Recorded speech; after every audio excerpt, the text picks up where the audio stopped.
Hoy martes en Giros, arranca el segundo mes desde la detección del coronavirus en Costa Rica y aumentan los retos para controlar la enfermedad. Es un virus que encuentra la forma de moverse y pasar así de persona a persona. Por eso es importante saber dónde está. Si por la cuarentena no sale de su casa, usted necesita aplacar la angustia y mantener las defensas arriba. Le damos las recomendaciones. Instituciones y empresarios se unen para ayudar a las personas que se quedaron sin trabajo o disminuyeron sus ingresos. Le decimos dónde buscar ayuda. Hay distintas formas de consumir el cacao, así además lo puede incluir en su alimentación.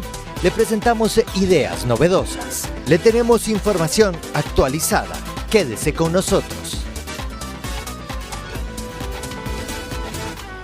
Muy buenos días, feliz lunes. Todos estamos luchando contra el coronavirus, pero una de las herramientas más importantes es la buena información y aquí se la vamos a dar. Arranca Giros, muy buenos días, quédese con nosotros.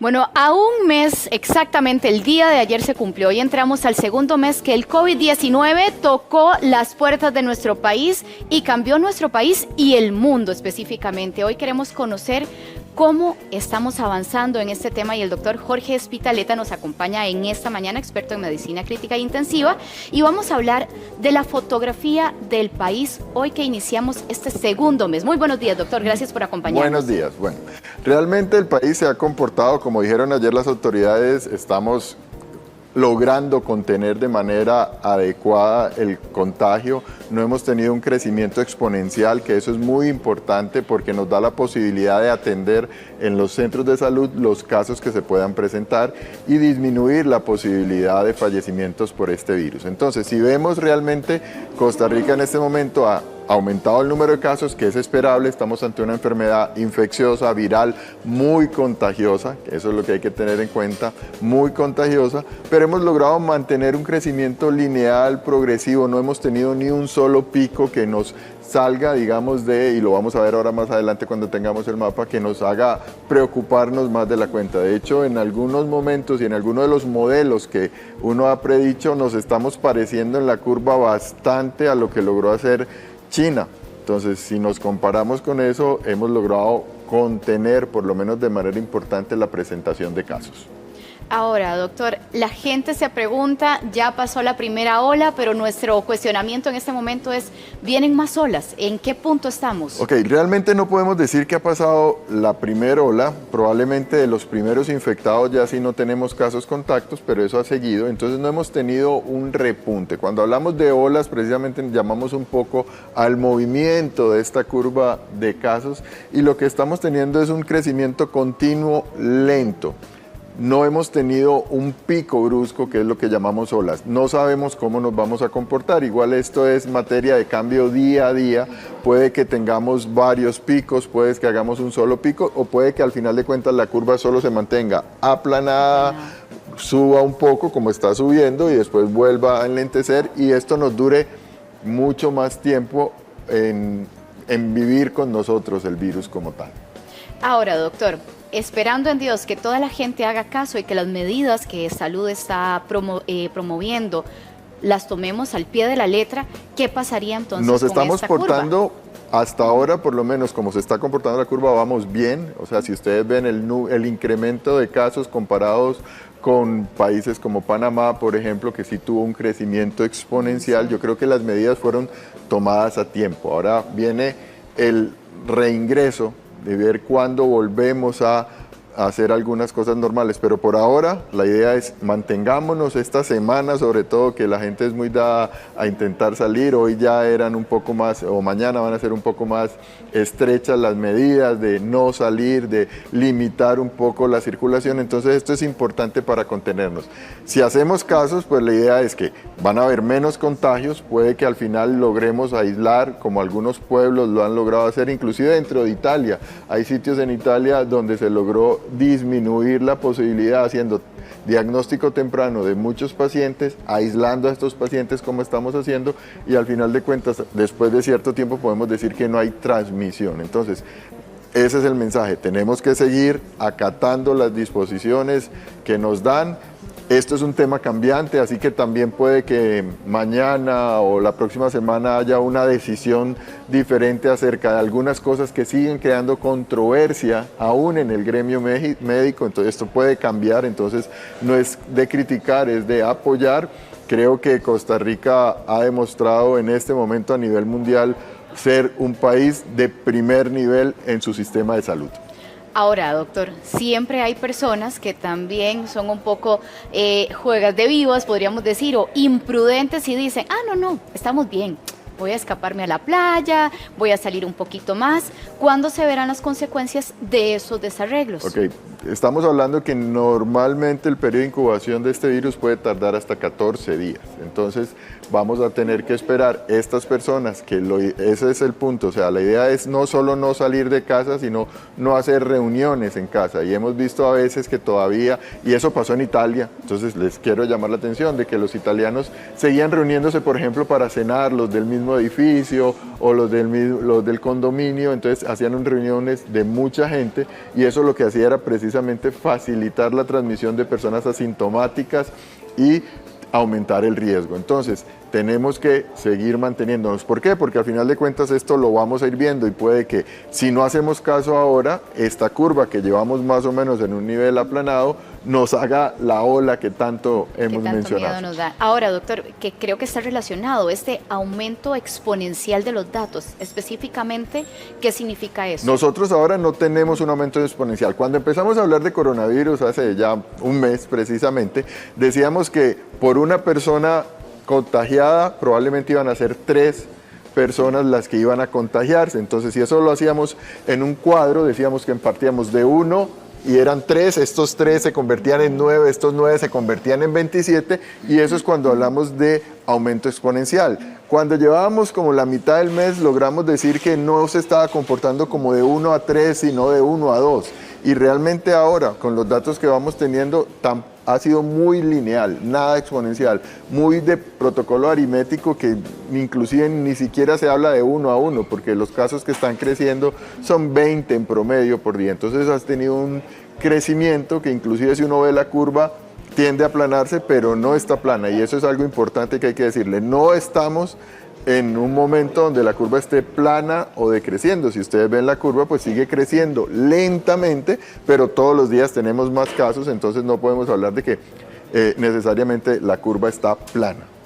Doctor, cuando hablamos de momento epidemiológico, ¿a qué nos referimos? Es la fotografía de lo del país. Vemos que no tenemos y que no hemos definido todavía, gracias a Dios, que hay transmisión comunitaria, por ejemplo. O sea, todavía tiene que haber un nexo, y en la mayoría de nuestros pacientes ocurre un nexo con alguien que tiene la enfermedad o con alguien que viajó al exterior en los últimos 14 días. Todavía seguimos teniendo ese punto de contacto epidemiológico. Cuando se pierde esa barrera, cuando se pierde ese seguimiento, como en algunos países de Latinoamérica, Ecuador por ejemplo, que definen hay transmisión comunitaria, vamos a cambiar de momento epidemiológico. Por ahora seguimos teniendo, y digamos que es una fase 3 todavía, en donde tenemos casos que tienen contacto y algunos sitios que podríamos llamar clúster, o sitios donde hay más posibilidad de infecciones, pero no tenemos todavía a este momento definir que tenemos transmisión comunitaria. Doctor, vamos a ver los datos que tenemos de hecho en la otra pantalla, así que si gusta me acompaña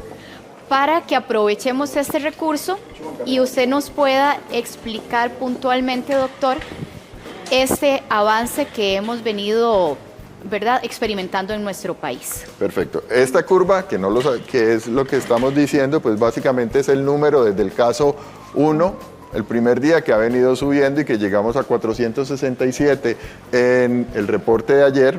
Hoy tendremos un nuevo reporte al mediodía, y este es el número diario de casos. Entonces, si ustedes ven, realmente hemos tenido un promedio estable, nunca hemos tenido ningún pico. En algunos momentos logramos o se llegaron a 32 casos. Creo Ok, ahí está, perfecto.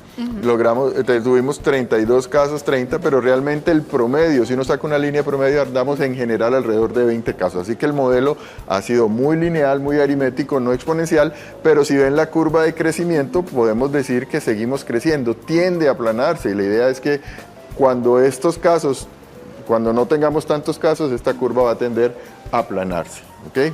Y eso es lo que hemos estado buscando con todas las Siempre, medidas, doctor. Siempre, mantener esto nos da la posibilidad a los servicios de salud de tener respuesta y es lo que hemos buscado. O sea, vamos a tener infecciones, decir que vamos a tener 0 un día es improbable en este momento epidemiológico, pero la idea es que los enfermos puedan tener, y es algo importante. Usted lo diagnostican hoy, pero esta enfermedad en su pródromo y en el momento en que se ponen mal los pacientes, y por eso alguna gente dice, pero ¿por qué no hay tantos pacientes internados? ¿Por qué no hay tantos pacientes en cuidados intensivos?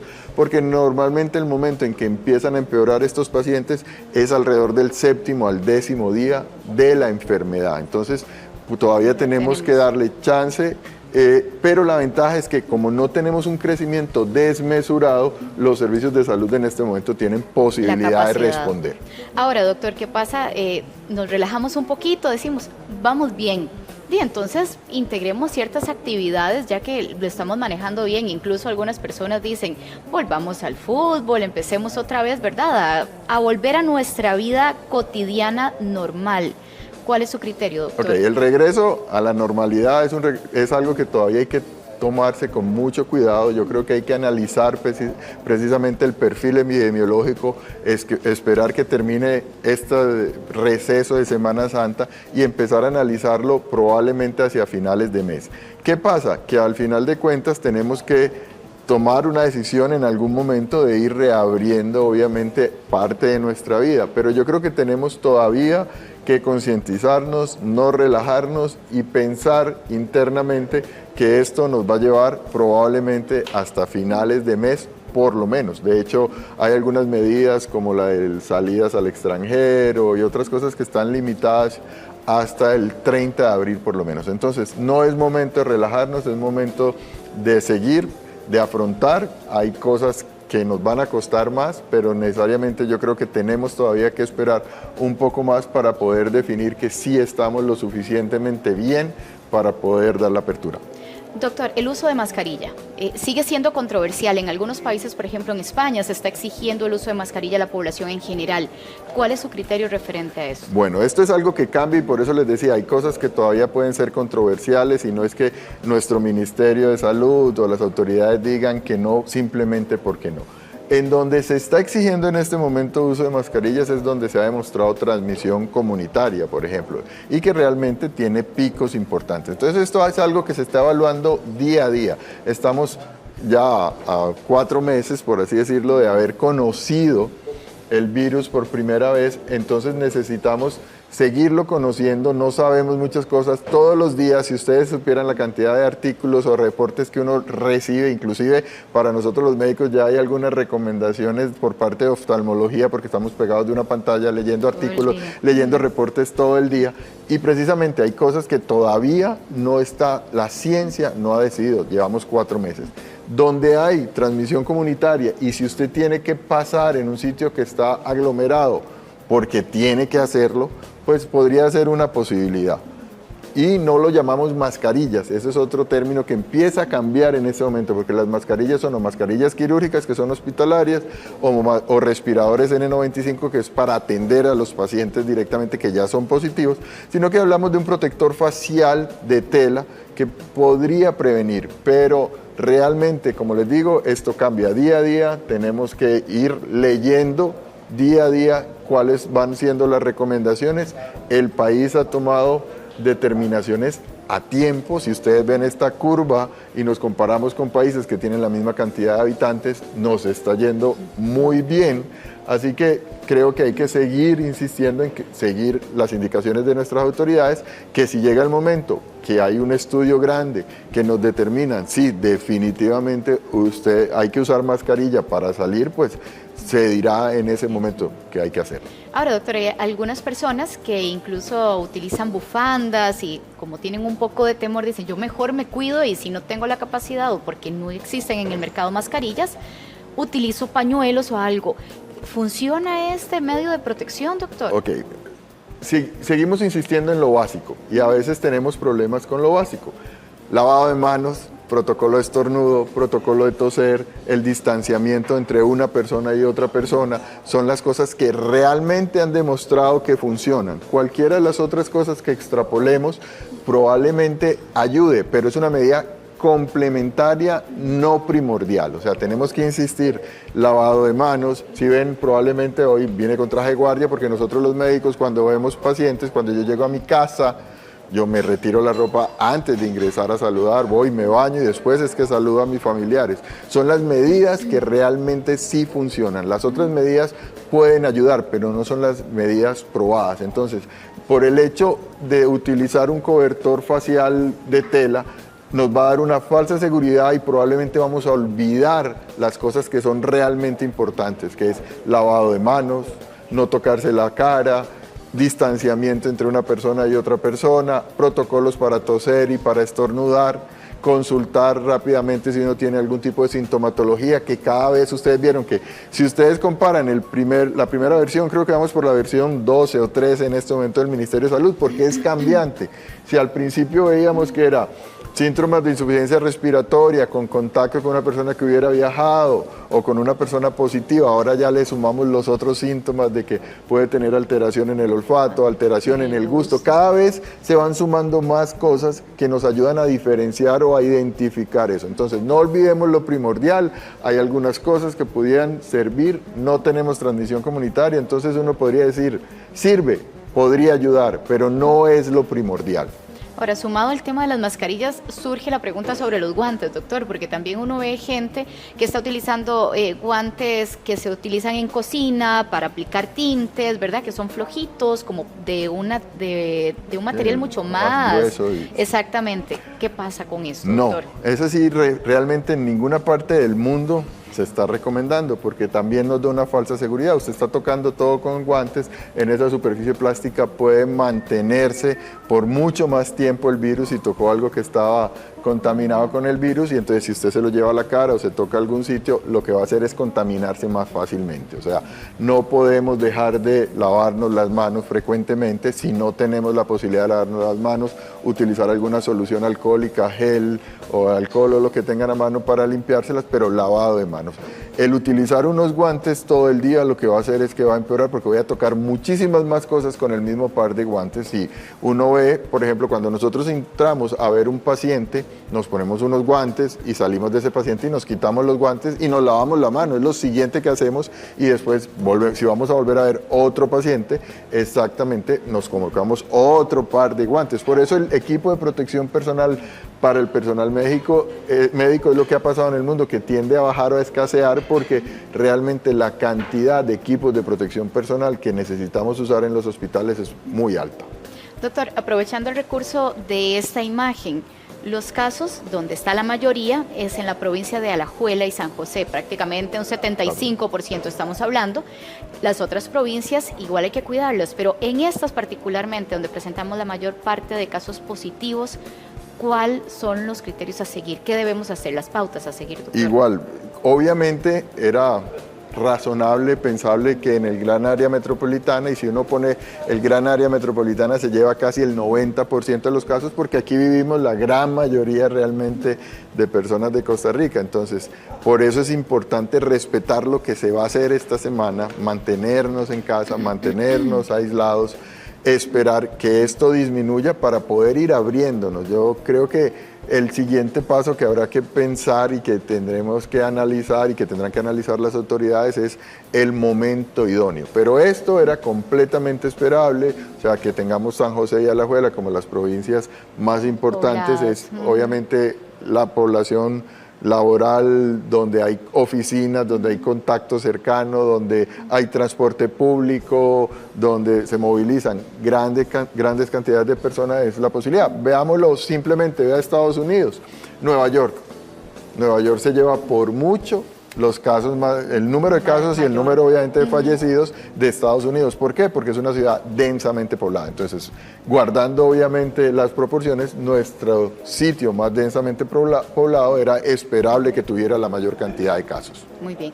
Doc, aquí tenemos otra pantalla también y es importante que es, ¿verdad? La curva que estábamos viendo y lograr ver los casos recuperados, ¿verdad? Ya vamos ahí incrementando. Y esto es importante, el diagnóstico de recuperación es un diagnóstico que toma tiempo, o sea, para yo decir que un paciente no tiene después de haberlo tenido, y por eso mucha gente pregunta, pero si tenemos tantos casos y llevamos un mes, ¿por qué tan pocos recuperados? Ok, para yo poder decir que un paciente está recuperado, que ya no tiene, se requieren 2 pruebas.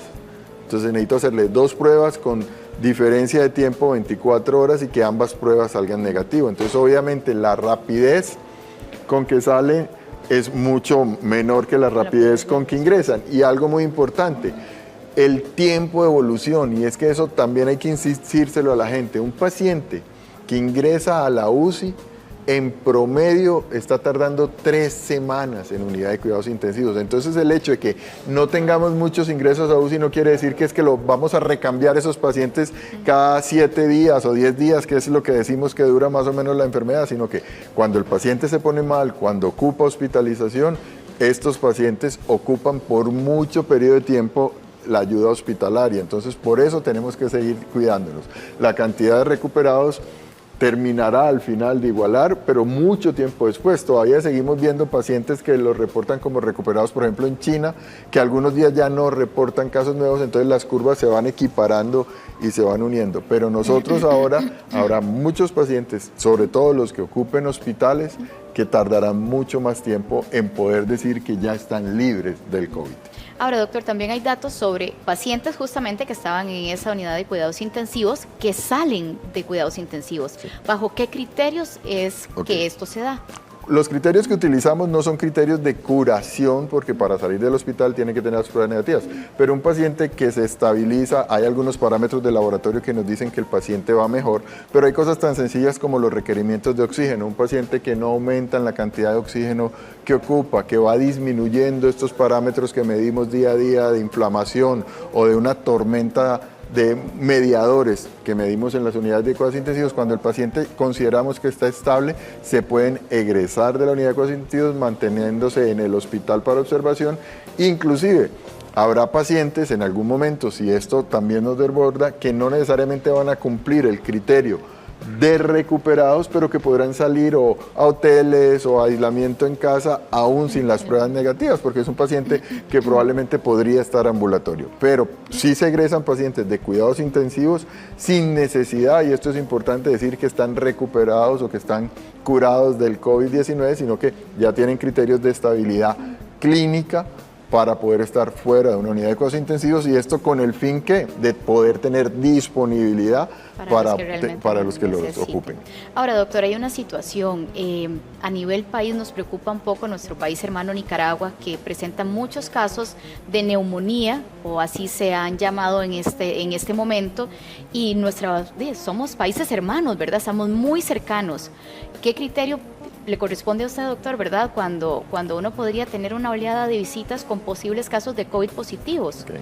Obviamente esto es una emergencia sanitaria mundial. Yo creo que aquí habrá personas que logren pasar la frontera y nos tocará atenderlas, porque esto es una emergencia mundial, no hay fronteras. Vean que esto empezó en China, hace 4 meses veíamos la situación como muy lejana, como si no nos fuera a tocar, porque era Wuhan y tal vez los alrededores, después se extendió un poco y ahora la tenemos. O sea, realmente decir que nos vamos a poder aislar del resto del mundo es imposible.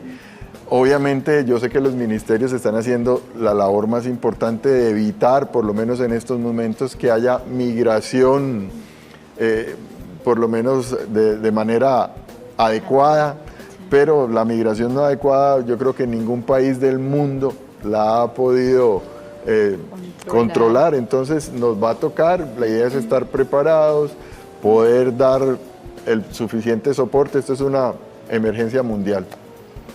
Ok, doctor. ¿Y esto cómo podría afectarnos en nuestra curva, doctor? La curva, el incremento de casos, si tenemos una migración masiva, pues obviamente podríamos verlo. No sabemos a ciencia cierta y sé que hay reuniones bilaterales de los ministerios de seguridad, de salud, de lo que están llamando, por ejemplo, en Nicaragua, neumonías atípicas, y podría simplemente ser cierto. No podemos determinar que sí es un COVID o que no es un COVID. Hay reuniones, tendría que seguirlo, pero si tenemos una migración importante de personas que pudieran estar contagiadas, pues obviamente esto podría ser un factor disparador de esas oleadas que la gente llama. Pero yo quiero llamar a la cordura. Por ejemplo, en Colombia ha sucedido que en algunos edificios de condominios les han escrito notas hasta los propios médicos que son tratados en algún momento de héroes, y yo creo que hay que dejar de decir que son héroes. Este es nuestro trabajo y lo hacemos con el amor del caso, pero le han escrito notas a médicos diciendo que por favor no usen el ascensor, que suban por escaleras porque pueden contagiar, porque vienen de un hospital. Es el mismo caso, no podemos entrar en ese terror, en esa xenofobia. Si llega, tendremos que asumirlos y tratarlos, intentar controlar la situación, porque tampoco podemos empezar a elucubrar de que el que viene o el que no viene está o no está contagiado. Ahora, doctor, en el campo de la medicina, los avances que se han venido dando en estos meses de COVID-19, ¿qué hay de cierto que se está avanzando en medicamentos específicos para atacar esta enfermedad y para derrotarla, que sería lo ideal, verdad? Bastante, realmente hemos avanzado muchísimo. Obviamente son medicamentos que no están diseñados específicamente. Sí hay un tratamiento un poco específico que inclusive la FDA lo aprobó la semana pasada, que es el plasma del paciente convaleciente, pero todos estos medicamentos y sustancias se han estado extrapolando de pensamos que funciona en un tipo de enfermedad viral, probemos a ver si funciona. La ventaja es que ahora tenemos algunos síndromes ya muy bien caracterizados donde algunos de los medicamentos que se usan para algunas otras situaciones nos han dado respuesta. Entonces sí tenemos posibilidad de dar medicamentos. En Costa Rica están prácticamente todos los medicamentos que se podrían necesitar o recurrir a ellos. No hay un 100% de fiabilidad de que sí sean funcionales, pero tenemos un buen arsenal terapéutico que podemos ofrecer. No es ofrecerlo de manera indiscriminada, los pacientes tendrán que cumplir con algunos requisitos para poder decir que es candidato o no a, por ejemplo, anticoagulación, candidato o no a darle esteroides, candidato o no a darle inmunosupresores, pero contamos con ellos, estamos leyendo estudios y como les digo, esto es algo que cambia día a día. Cuando recibimos un reporte de algo que les está yendo bien, empezamos a leer y a buscar evidencia. También le quiero decir a la comunidad que no hay evidencia 1A, o sea, no vamos a poder encontrar un estudio como buscamos nosotros los médicos, que se hable con dos grupos, un grupo que se le da el tratamiento, un grupo que se le da el control, y después de cierto tiempo comparamos y decimos que el grupo que se le dio el medicamento es mejor que el control, porque no tenemos tiempo. Entonces ahora estamos dando muchos de tratamiento que se llama tratamiento por compasión, que es tratamiento pensando en que puede funcionar, obviamente con una explicación a la familia o al paciente de que se le va a dar un tratamiento que eminentemente es muy experimental.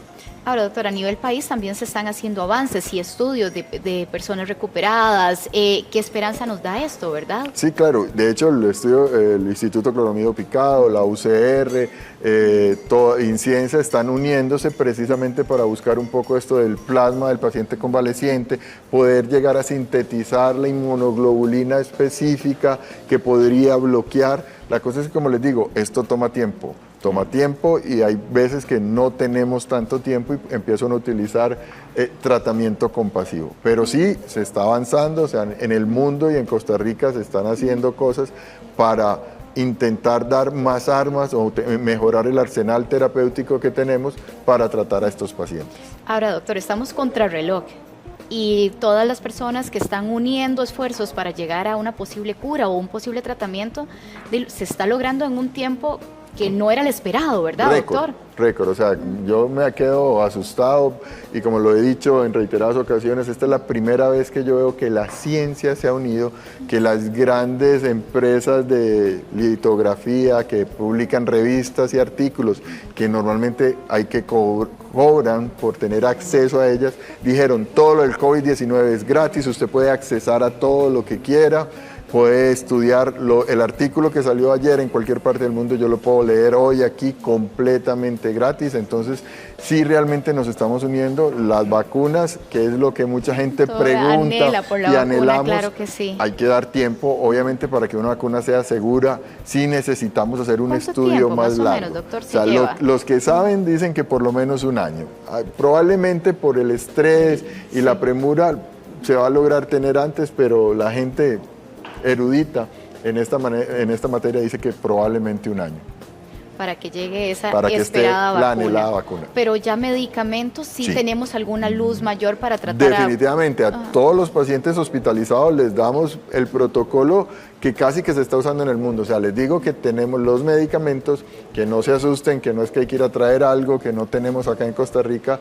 Tenemos un planteamiento, una carta, digamos, de ruta más o menos que seguimos, de este es estadio 1, este es estadio 2, este es para este paciente. Hay medicamentos que se entrecruzan en esas líneas y que probablemente el paciente termine recibiendo 3 o 4 medicamentos tendientes a mejorar. Ahora, doctor, hoy entramos al segundo mes. ¿Cuál es nuestro principal reto de frente al COVID-19? Mantenernos. Por ahora es mantenernos, que no hayan picos, que nos dé tiempo al sistema de salud de poder atenderlos de la mejor manera. Vean que tenemos casi 500 casos, por llamarlo de alguna manera, y tenemos solo 2 fallecidos. Nuestra mortalidad es de las más bajas del mundo. Entonces, esa es la idea, que podamos seguir dándole a la comunidad lo que necesita, la atención médica que necesita. Y es muy fácil, crean su catálogo, esta imagen la suben ellos, ponen esta información y lo más importante aquí es que pueden empezar a vender en línea, ¿verdad? Entonces, inclusive colchones, ¿verdad? Javier, algo muy importante, le va a llegar lo que usted pida a su casa. Sí, correcto. El cliente final, esto lo compartís vos como dueño del comercio, vos compartís este catálogo con tus clientes ingresan, escogen los productos que quieran comprar, ¿verdad? Y después se van a la parte del envío. Entonces, yo pongo el envío y yo digo, mira, yo quiero que me llegue aquí a en el mapita, pongo la dirección aquí, vamos a poner Casa Verde, nada más para poner un ejemplo. Bueno, es un punto muy importante, direcciones a la tica, puede poner uno ahí. Exactamente, mira, aquí tenemos un mapa interactivo para que no tengas que estar poniendo distrito, cantón, que a veces uno ni se lo sabe. Entonces, pones un punto de referencia aquí en el mapa y después, como decís vos, Fabián, a lo tico. Pones aquí Casa Verde, 2 pisos, a la par del palo de mango, ya tenés la dirección, revisás el resumen de la compra, ¿verdad? Pones tus datos, los datos de la tarjeta, le das pagar y listo. Ya vos como comercio cerraste la venta, súper fácil, con una experiencia de compra muy sencilla, tanto para vos a la hora de crear tus catálogos como para el cliente. Y automáticamente le llega un correo de confirmación de la compra al dueño del comercio y al cliente que está comprando, con todos los detalles. Javier, muy amable por toda esta información. Sabemos que hay una gran cantidad de personas y de comercios que lamentablemente tienen sus puertas cerradas porque la orden es quedarse en casa. Aquí tienen una opción para vender y sobre todo algo muy importante, gratis, para que iniciemos sus ventas en línea en cuestión de 24 horas. Volvemos al set de Giros con más. Sin duda, noticias esperanzadoras, pero ahora hacemos contacto con don Edgar Carrillo, él es director del Hospital de San Carlos y queremos conocer cuáles son las medidas y cómo se adapta el hospital a esta nueva condición del COVID-19. Muy buenos días, don Edgar, y muchas gracias por acompañarnos. Muchísimas gracias a ustedes más bien por la oportunidad de dirigirnos a la población. Bueno, han sido diversas las medidas que se han tomado en el Hospital San Carlos, siempre tendientes a reducir el riesgo de aquella población altamente vulnerable. Básicamente lo podemos dividir en varias fases, y la primera fase pues fue la suspensión de todo lo que son las cirugías electivas, cirugías que previamente ya estaba establecida la cita para el paciente. Obviamente esas cirugías pues se van a estar reprogramando toda vez que la emergencia por la pandemia termine. De igual forma hemos implementado la consulta externa virtual de 2 maneras, ya sea por medio de una plataforma en donde el médico especialista puede estar viendo y escuchando al paciente, o por vía telefónica.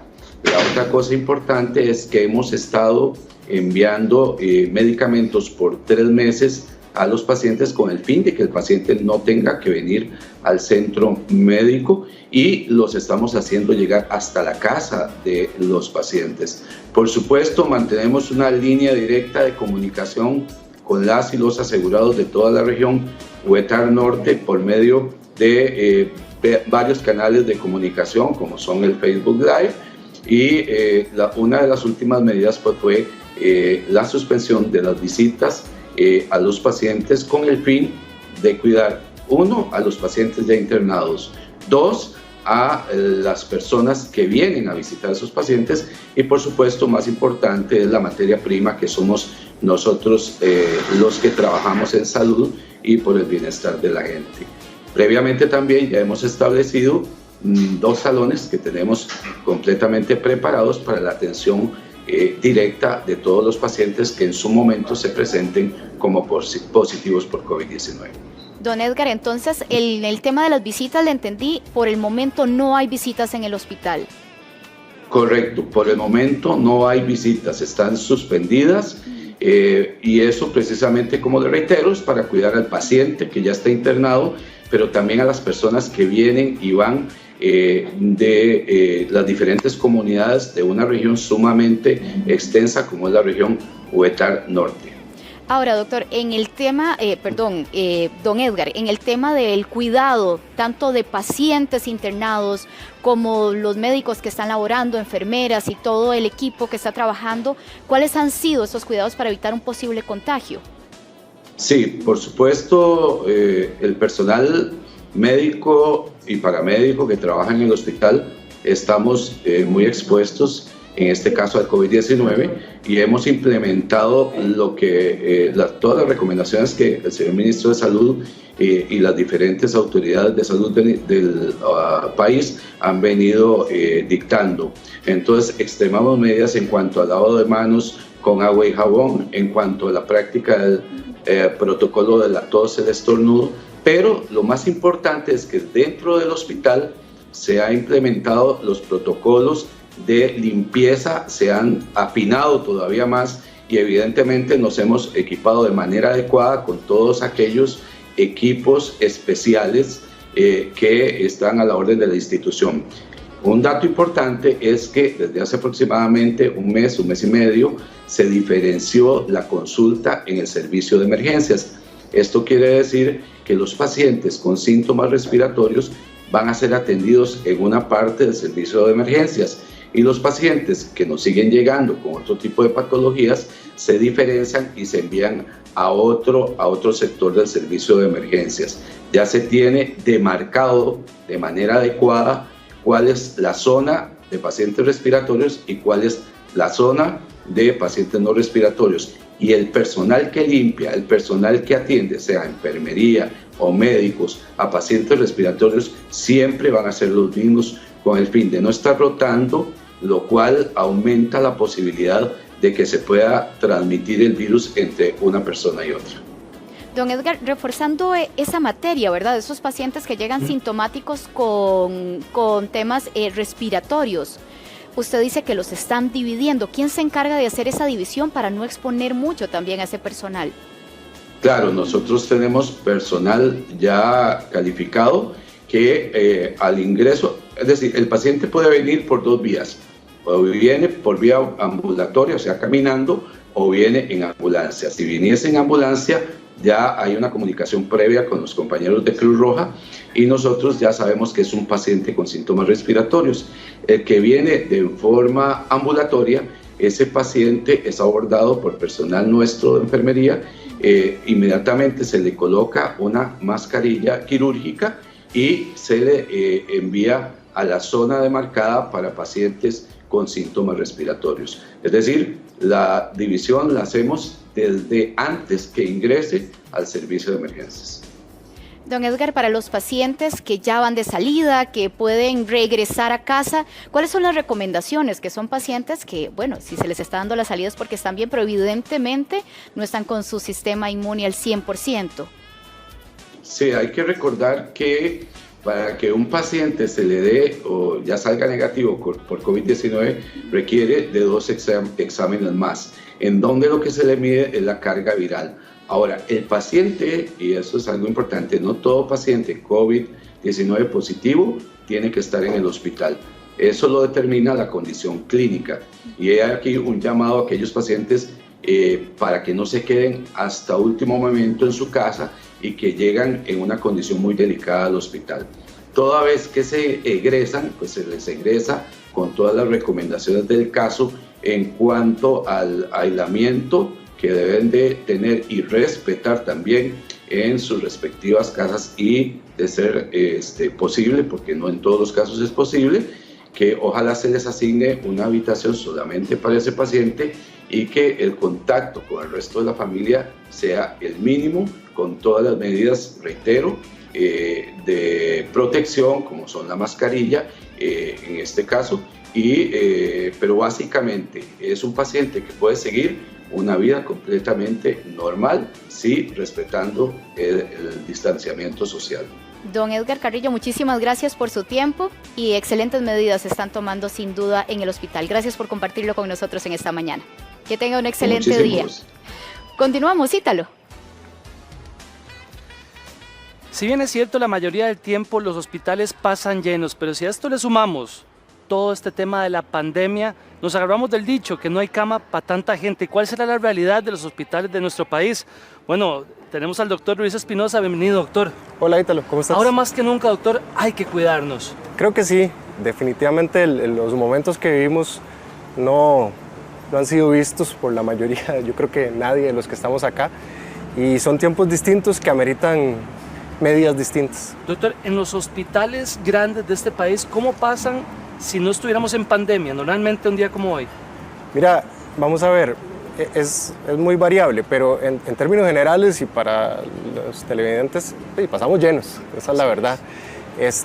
La población es una población que tiene ciertas particularidades, tenemos cada vez personas de más años, tenemos cada vez una capacidad resolutiva más grande en los hospitales y por ende el tiempo que la gente tiende a estar en el hospital y la cantidad de gente que consulta cada vez ha sido mayor, y eso pues creo que no es algo que podamos ocultar. Los hospitales por lo general tienen ocupaciones que están por encima del 90% en el tiempo o en las camas que están ahí, y la cantidad de días o giro de cama que se llama en los hospitales cada vez ha aumentado más. O sea, un paciente muchas veces entra por una enfermedad y queda varios días ahí, y eso es importante más en estos tiempos. ¿Puede ser que los pacientes revienten las unidades de emergencia, los pacientes crónicos, doctor? Sí, claro.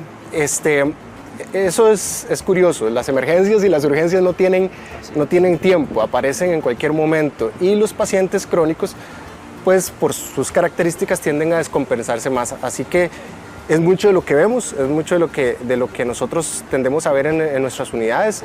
Los pacientes llegan con mucha frecuencia a los servicios de urgencias, a veces bien, a veces por tal vez desconocimiento, igual siempre acuden. Pero sí, la patología crónica es probablemente lo que más nos aporte consultas, tanto en consulta externa como en urgencias. Ahora es muy difícil medir eso, doctor. Sí. ¿Cuáles son los síntomas que me dicen, no, usted tiene que ir a emergencias? Ítalo, depende mucho del paciente, por supuesto. En términos muy generales podemos decir lo siguiente. Los pacientes que tienen enfermedad crónica, vamos a poner algunos ejemplos: hipertensión arterial, diabetes mellitus, pacientes que padecen del corazón, pacientes que ya han tenido un derrame que llama la gente, pacientes que tienen alguna otra enfermedad que amerite un seguimiento crónico. Por lo general, cuando se descompensan, independientemente de su enfermedad, van a mostrar algunos síntomas muy comunes, como por ejemplo desatino, pérdida del apetito, tienden a estar mucho tiempo en la casa o en la cama, casi no conversan, especialmente en los adultos mayores tendemos a ver mucho ese tipo de cambios, se desorientan. Entonces, cuando nosotros vemos esos síntomas globales, podemos decir que a este paciente puede ser que le esté sucediendo algo que amerite atención. Hablemos de los pacientes diabéticos. ¿Cuáles son los signos que puede ver la familia en este paciente? Vamos a ver, en el caso del diabético, vamos a ponerlo en dos perspectivas. El diabético que está descompensado crónicamente, que por lo general sus síntomas no van a ser tan dramáticos y por lo general su atención no necesariamente tiene que ser en un servicio de urgencias. Y el paciente que tiene una complicación severa por diabetes. Entonces, ¿cómo diferencio una? Lo más clásico en el paciente crónicamente descompensado, el diabético, que anda con el azúcar muy alto, es que empiece a orinar más, que le dé más sed, que tenga una ansiedad importante por querer comer, ¿ok? Usted lo ve y es un paciente que se levanta 4 o 5 veces en la noche a orinar, que antes no lo hacía. Es un paciente que usted lo ve ansioso, es un paciente que tiene esas características. Cuando ya llega más adelante, incluso agregan cosas más objetivas, como que pierden peso, etc. Pero muchas veces ese paciente, aparte de eso, no tiene nada más. Ese paciente probablemente se va a beneficiar más de la teleconsulta. El diabético gravemente descompensado es un paciente que probablemente tenga todas estas cosas, ¿okay? Y posteriormente empieza a añadir lo que nosotros llamamos, por ejemplo, alteración de la conciencia, que era lo que te decía, que se desorienta el abuelo o la abuela, que se desorientan en la casa, ya no saben dónde están, se ven como, nosotros les decimos como pasitas, están muy secos. Ese paciente que también empieza, el diabético, que empieza a respirar muy rápido y no hay una explicación del por qué, ese paciente amerita atención en un servicio de urgencias porque podría ser que tenga una descompensación severa de su diabetes. ¿Qué puede llevar a la persona a la UCI, doctor? Específicamente en el caso del diabético, esas complicaciones severas. Hay 2 condiciones médicas en diabéticos que son particularmente severas y muy agudas, que es una entidad que llamamos cetoacidosis diabética y otro que es el estado hiperosmolar. Ambas son condiciones muy serias, muy graves, muy agudas, y por lo general son pacientes que van a terminar requiriendo de cuidado o de terapia intensiva. También hay otras cosas, porque por ejemplo el diabético casi nunca es solo diabético, tiene otras enfermedades que lo acompañan y puede hacer complicaciones crónicas o macrovasculares que nosotros llamamos. Entonces es ese diabético que se infarta. Entonces, dependiendo de la severidad del infarto, podría también ser necesario que termine en una unidad de terapia intensiva.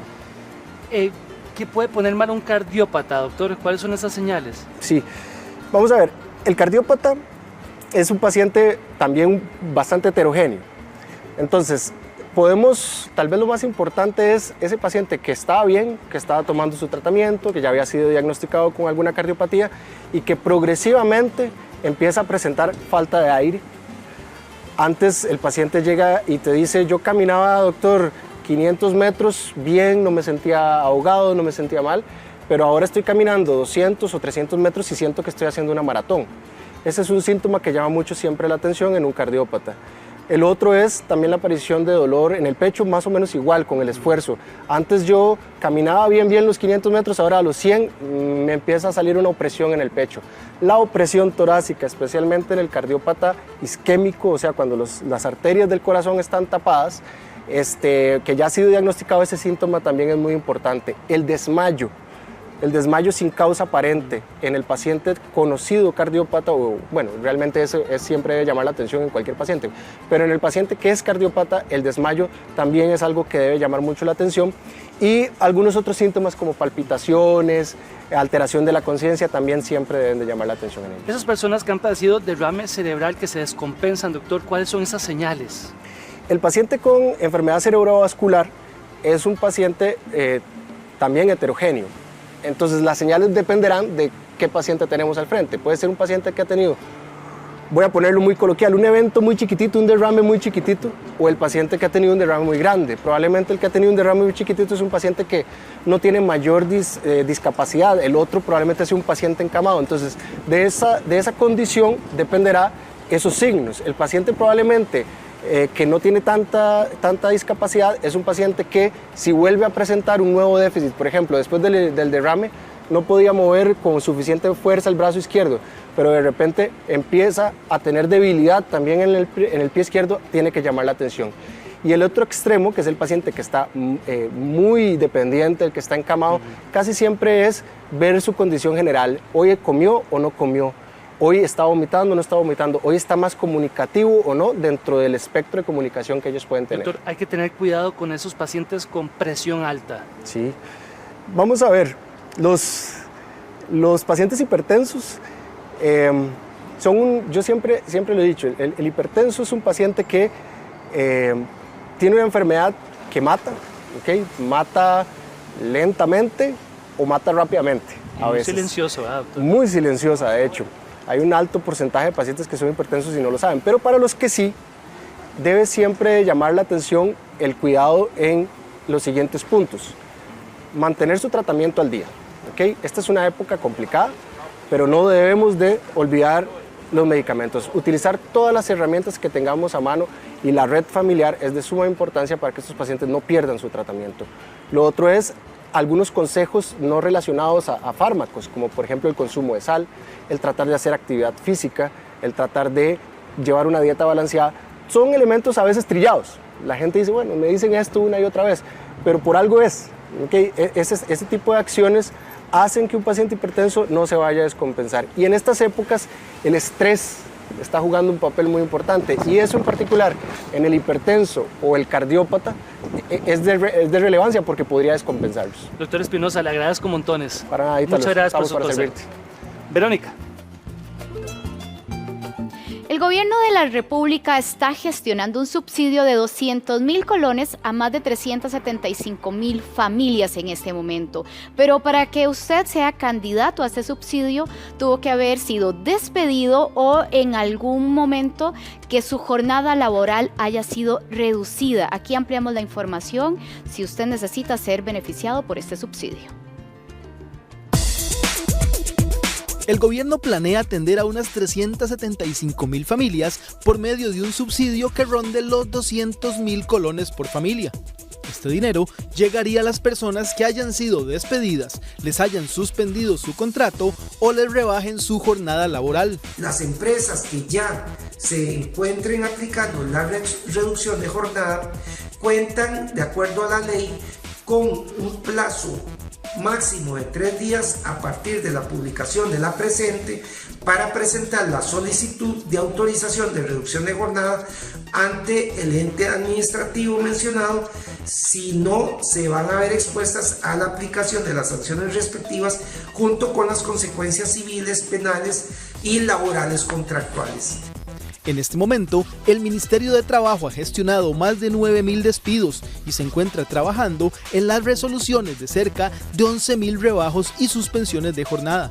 El documento que emite el Ministerio es vital para que la persona afectada pueda solicitar el subsidio. Hoy en día el Ministerio de Trabajo ha recibido alrededor de 11.000 solicitudes, es decir, 11.000 personas que ya se les está recortando su salario y están suspendiendo los contratos de trabajo, y cada uno de esos tiene que resolverlos del Ministerio de Trabajo con un personal que es absolutamente limitado y que está trabajando hoy en día horas extras. Es decir, si no prueban esa condición de desempleado, no va a poder recibir este beneficio por parte del Estado. Entonces, si no se crea otro mecanismo, otro debido proceso que sea mucho más célere, más ágil y más directo, no va a poder cumplirse, digamos, con la formalidad de entregarle esto a estas familias. El departamento encargado de emitir las resoluciones en el Ministerio de Trabajo amplió su horario para sacar adelante todo el trabajo que tienen. Por otro lado, el gobierno no ha enviado todavía la solicitud de presupuesto extraordinario. Existe alguna oposición de algunos diputados en el sentido de que no es justo que se establezca un impuesto solidario antes de cortar presupuesto en otras áreas. He escuchado el tema, por ejemplo, en las zonas francas y de algunos otros sectores industriales y comerciales y políticos de la sociedad que dicen que deberían ser tocados antes de llegar a un impuesto solidario. Por eso es muy importante que si usted sufrió afectación debido a la crisis, esté atento para que pueda contar con un documento y pueda solicitar ese subsidio. 9:01 de la mañana, vamos a hacer contacto con nuestros compañeros de Noticias Repretel, pero al regresar, mucha atención porque vamos con el doctor José María Gutiérrez, investigador. Doctor, buenos días, y le pregunto, ¿están haciendo opciones de tratamientos para el coronavirus? Doctor, muy buenos días. Muy buenos días, un saludo a ustedes y a las y los televidentes. Sí, efectivamente, el Instituto Clodomiro Picado, que es un instituto que tiene una larga tradición en la producción de antivenenos, de sueros antiofídicos, que son productos compuestos por anticuerpos contra los venenos de serpientes. Aprovechando esta experiencia, el Instituto Clodomiro Picado de la Universidad de Costa Rica ha ofrecido este conocimiento y esta base tecnológica al país para ver la posibilidad de producir nuevos medicamentos para el coronavirus. Esta iniciativa ha sido promovida por la Caja Costarricense de Seguro Social y básicamente estamos trabajando en dos líneas paralelas. Las dos tienen en común lo siguiente. La base de esta terapia sería la administración en los pacientes que están sufriendo de esta infección de anticuerpos. Los anticuerpos son proteínas que se producen en el organismo cuando hay una infección y esos anticuerpos son capaces de unirse y neutralizar, en este caso, el coronavirus. Entonces, una de estas alternativas consiste en aprovechar el recurso de las personas que han sufrido una infección por coronavirus y que se han recuperado. Estas personas tienen en su sangre anticuerpos que ellos mismos produjeron contra el coronavirus. Entonces la idea, este es un proyecto promovido por la Caja Costarricense de Seguro Social, la idea es que estas personas de una manera solidaria acepten hacer una donación de sangre. En esa sangre están los anticuerpos, el plasma de la sangre, que es el componente de la sangre que tiene los anticuerpos, sería obtenido en los bancos de sangre de la caja y luego este plasma sería primero evaluado para estar seguros de que no hay contaminación por virus y luego trasladados al Instituto Clodomiro Picado, donde tenemos una plataforma tecnológica. Los compañeros de producción han desarrollado una plataforma tecnológica que permite purificar estos anticuerpos, de manera que se generaría un producto farmacéutico basado en anticuerpos de personas que han sufrido la infección y por lo tanto estos anticuerpos se devolverían a la Caja Costarricense de Seguro Social para el tratamiento, sobre todo en los casos moderados y graves. Esa sería una de las rutas que se está trabajando en un proyecto promovido por la Caja de Seguro Social. La otra ruta, que tiene más que ver con lo que nosotros normalmente hacemos en la producción de sueros antiofídicos, es obtener proteínas de este coronavirus, proteínas que estamos tratando de adquirir de laboratorios que ya las producen, y con esas proteínas inyectarlas en caballos, es decir, hacer lo mismo que hacemos en la producción de suero antiofídico. El sistema inmunológico del caballo va a producir anticuerpos contra estas proteínas del coronavirus y luego nosotros obtenemos sangre del caballo, purificamos esos anticuerpos y los envasamos en viales, que sería otro tratamiento alternativo. Entonces estamos trabajando arduamente, los compañeros y compañeras de la División de Producción del Instituto y el director del Instituto están trabajando arduamente en promover estas iniciativas, la primera en coordinación muy estrecha con la Caja de Seguro Social y la segunda por nuestra parte en el Instituto. La expectativa sería entonces tener preparaciones terapéuticas de anticuerpos que puedan neutralizar la acción del virus y que puedan utilizarse en el tratamiento en nuestro país. Doctor, ¿en qué punto estamos de este estudio?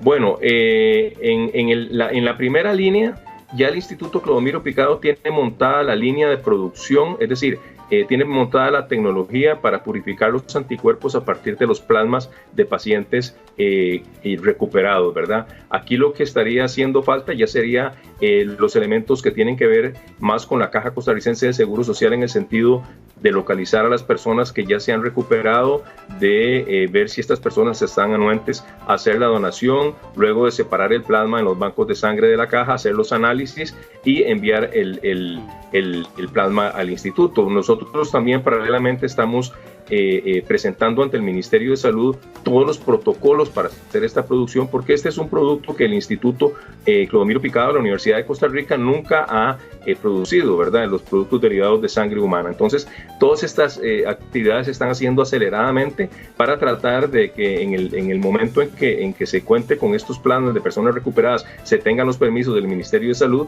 se pueda hacer el producto. Nosotros calculamos que cuando lleguen estas muestras de plasma de donantes, en 20 días ese producto podría estar preparado. En cuanto a la segunda línea, la de inmunización en los caballos, bueno, estamos dependiendo de conseguir la proteína del virus, como les comenté. Una vez que la tengamos en nuestras manos, el proceso de inyección de este virus en los caballos para que produzcan anticuerpos demoraría posiblemente entre 2 y 3 meses y el producto estaría listo en ese momento. ¿Qué se necesita, doctor, para que este tratamiento se haga masivo realmente?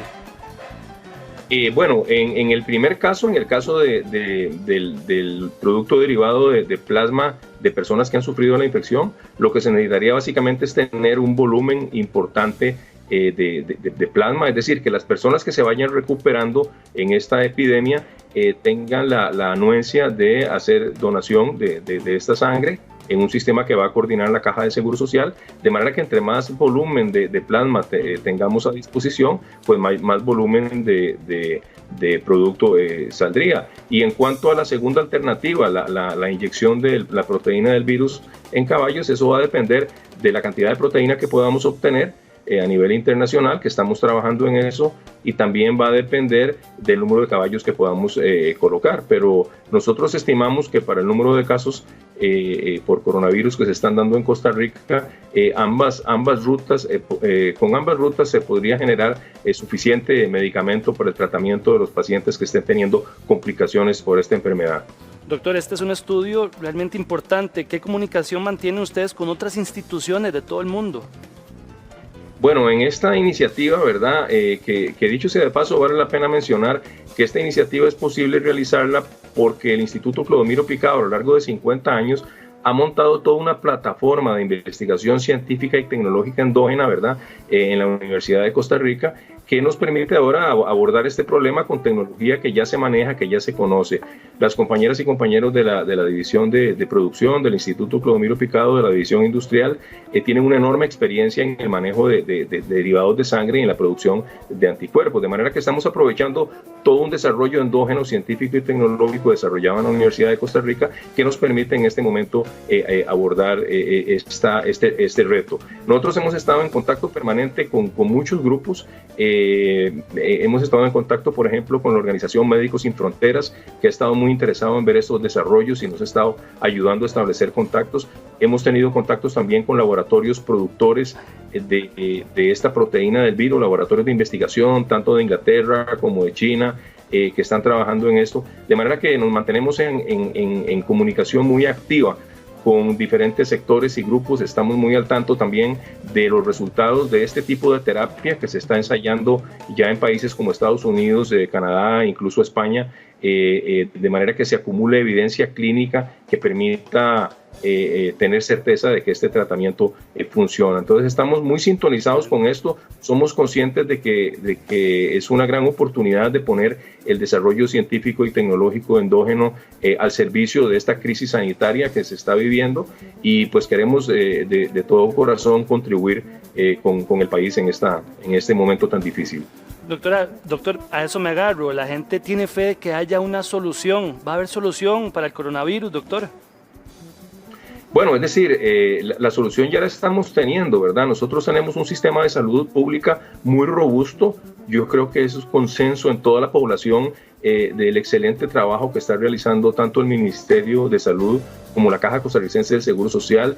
Las conferencias de prensa que ellos brindan dan una gran seguridad. El hecho de que la curva de crecimiento de casos sea una curva bastante aplanada, como han estado insistiendo las autoridades de salud, también da mucho optimismo, ¿verdad? Yo siento que estamos en un país que en este momento de crisis está capitalizando toda esa inversión tan gigantesca que se ha hecho en las instituciones públicas de salud, ¿verdad? En el Ministerio, en la Caja de Seguro Social, en las universidades, en los centros de investigación, de manera que yo creo que la primer fuente de esperanza y de optimismo es la capacidad de nuestro sistema de salud para hacerle frente al problema como lo estamos evidenciando.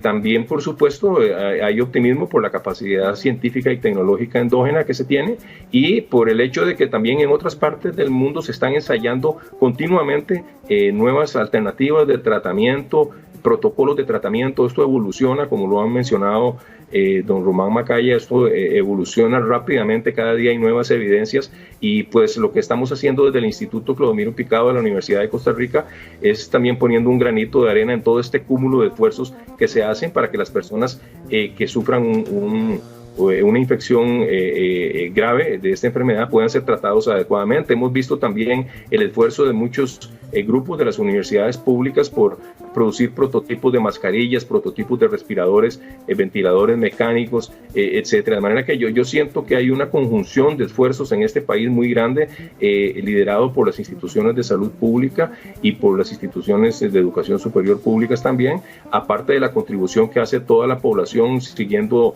los lineamientos que nos han dado.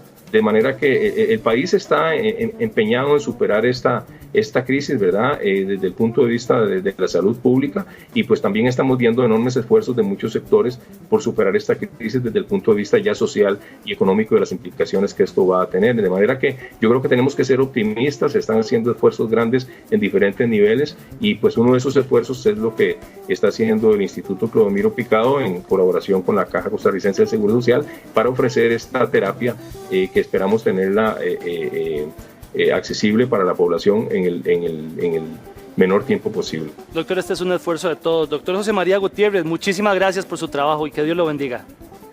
Con mucho gusto y gracias a ustedes por la oportunidad. Amén. Verónica. Este es el momento para cuidarnos, para aplicar los protocolos del lavado de manos constantes, de quedarnos en casa.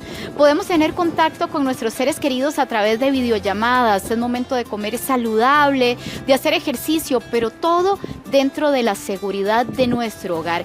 Cuidémonos a nuestras familias y de esa manera vamos a cuidar a todos los demás. Este consejo llega a usted gracias a Neovax. Es momento de hacer una pequeña pausa comercial, pero ya regresamos con su programa Giros.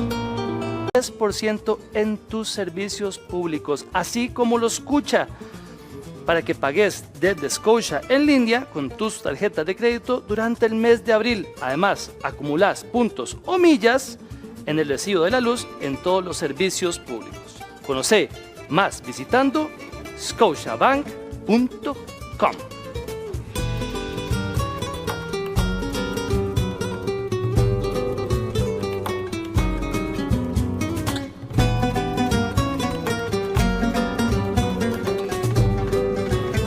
Sin duda, con la entrada del COVID-19 a nuestro país, nuestra vida cambió drásticamente.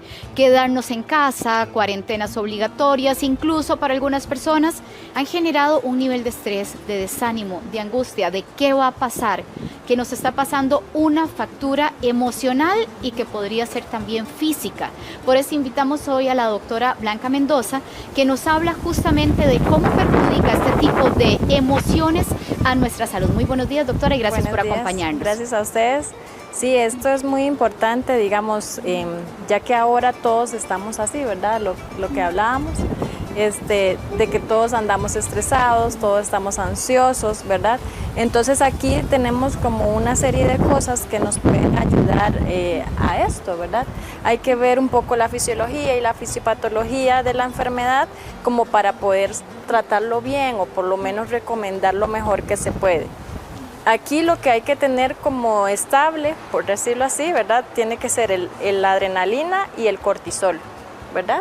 ¿Esos no se enferman, doctora? Esos son los que se activan, por decirlo así, cuando estamos sometidos a estrés, ya sea estrés leve o crónico, ¿verdad? Eso depende de qué también o cómo es la personalidad, ¿verdad? De cada quien. Entonces, digamos, en esto sí es importante mantener, por decirlo así, tranquilo lo que es cortisol y adrenalina para que no nos aumente la frecuencia cardíaca, no nos desequilibre lo que es el sistema inmune, ¿verdad? Que por eso están algunas de estas. Entremos a perdón que la interrumpa, entremos a esas recomendaciones puntuales y usted nos va explicando específicamente cómo es que funcionan en nuestro organismo. Sí. Esta línea de acá, por ejemplo, doctora, ¿qué hacen estos productos? Sí, digamos, yo quise hacerles así, por lo menos como combos que nos ayudan de diferentes maneras, ¿verdad? Por ejemplo, tenemos aquí la avena. La avena es muy importante para aumentar lo que es el complejo B, ¿verdad?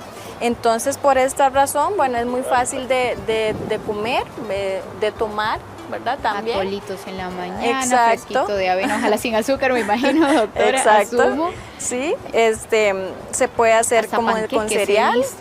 Ay, sí. De avena. Entonces nos va a ayudar para esto, ¿verdad? Al tener el complejo B estable, pues nos ayuda a aumentar sustancias como el ácido GABA-aminobutírico, que es el GABA, ¿verdad? La serotonina, la dopamina, que por esta razón quise también mostrarles lo que es melatonina, ¿verdad? ¿Por qué? Porque al bajar... ¿Qué hace esto, doctora, la melatonina? La melatonina lo que va a hacer es regular el ciclo circadiano, ¿verdad? O sea, quienes no estén durmiendo Exacto. podrían tomar esto. Exacto, por eso es que quise hacer esto así, ¿verdad? Porque ya decimos, bueno, mejoramos lo que es el cerebro, ¿verdad? O todo lo que es sinapsis, mejoramos el sueño y aquí tenemos el antioxidante también, porque ahí si vemos así, el estrés hace que comiencen a aumentar los radicales libres, que se ensucien, por decirlo así, o se dañen, ¿verdad? Entonces siempre hay que usar complementos así como este tipo, para dormir, complejo B y el antioxidante. Entonces, doctora, aquí dormimos bien, acá estamos alimentando nuestro cerebro y esto nos ayuda con la oxidación de todos estos radicales libres que andan en nuestro... ¿Y qué provoca esa oxidación, doctora? Esto lo que va a provocar, como le digo, es diferentes daños en nuestros órganos, ¿verdad? Porque a veces pensamos, bueno, es que el cerebro, es que estoy ansiosa, es que tengo estrés, pero no vemos más allá, ¿verdad? Las células, como le digo, van aumentando radicales libres y se van oxidando, entonces van dañando riñones, corazón, cerebro, etc. Okay, entonces, aquí tenemos nuestro primer ese es el combo. primero. ¿El segundo cuál sería, doctora? Este sería, bueno, lo combino con este, ¿verdad? Porque este es jalea real, entonces tanto este como este nos van a dar complejo B también, ¿verdad? Este en específico nos aumenta mucho lo que es la activación de la serotonina. Okay. Y también nos va a llevar a mejorar, por decirlo así, la melatonina como tal, para que podamos dormir bien, ¿verdad? La melatonina es la que nos ayuda entonces con este ciclo del sueño circadiano que nos mencionaba, doctora. Exacto. La serotonina nos ayuda, digamos, como para no sentirnos estresados, ¿verdad? Con la ansiedad y la angustia también nos ayuda, doctora, con ese tipo de emociones. Comúnmente le llaman la hormona de la felicidad, la serotonina, ¿verdad? Entonces es por esa razón, porque nos sentimos estables emocionalmente, ¿verdad? Nos sentimos más contentos, un poco más alegres, ¿verdad? Y la melatonina, a diferencia, nos va a ayudar como a decir, bueno, ahorita sí me toca dormir y en el día pues nos ayuda a mantenernos por lo menos estables, ¿verdad? El otro combo que tenemos por acá, doctora, ¿en qué consiste? Este sí ya es directamente para lo que es el estrés, ¿verdad? Como tal. Lo quise hacer así por esta misma razón, ¿verdad? Este también nos aumenta el sistema inmune, pero quise poner este porque si se nos disminuye lo que es el sistema inmunológico, pues es debido a este mismo estrés, ¿verdad? Entonces, este tiene un componente que se llama grifonia. Es una plantita que nos va a ayudar a aumentar esta serotonina de la que anteriormente hablamos y por ende nos vamos a sentir igual estables emocionalmente. Estos son hojitas de menta, ¿verdad? Le quise traer las hojitas porque muchos tienen en las casas las hojitas, tienen menta, sí. Pero otros tienen el té, ¿verdad? Entonces lo pueden utilizar al cual más de los dos, tanto en hojitas o la planta como los tecitos que ya vienen preparados. Y este otro les quise incluir también porque, bueno, aparte de tratar el estrés, el sueño y estar, por decirlo así, estables emocionalmente, pues con esto ya lo que vamos a hacer es aumentar el sistema inmunológico como tal. Entonces, este en específico nos va a ayudar a aumentar linfocitos T, ¿verdad? Y por ende todo lo que es inmunoglobulinas y aumentar todo lo que es el sistema inmunológico como tal, ¿verdad? Siempre incluir, por ejemplo, jugos de naranja que nos ayudan como vitamina C, como les hablaba anteriormente. Sí, nunca hay que dejar de lado los antioxidantes. Para apoyarnos con todos estos complementos que usted nos está compartiendo. Doctora Mendoza, muchísimas gracias. Con muchísimo gusto. Muy amable, gracias por su tiempo y por compartir estos consejos tan valiosos. Con mucho gusto. Ítalo. Y en esta semana los voy a trasladar a un lugar donde usted se va a conectar con Dios y con la naturaleza. Vamos a ir ahí por la zona de Los Santos, exactamente al Cerro de la Cruz.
Unos prefieren seguir a pie.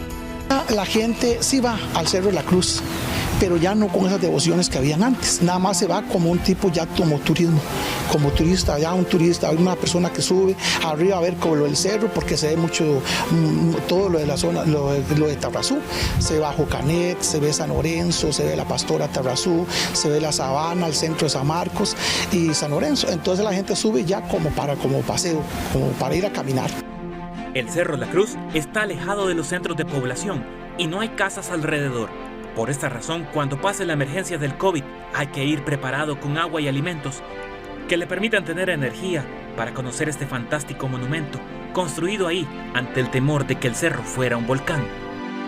Como pensaban que había un volcán, se le hizo saber a un sacerdote español que había en la parroquia de Tarrazú. En 1932 fue eso.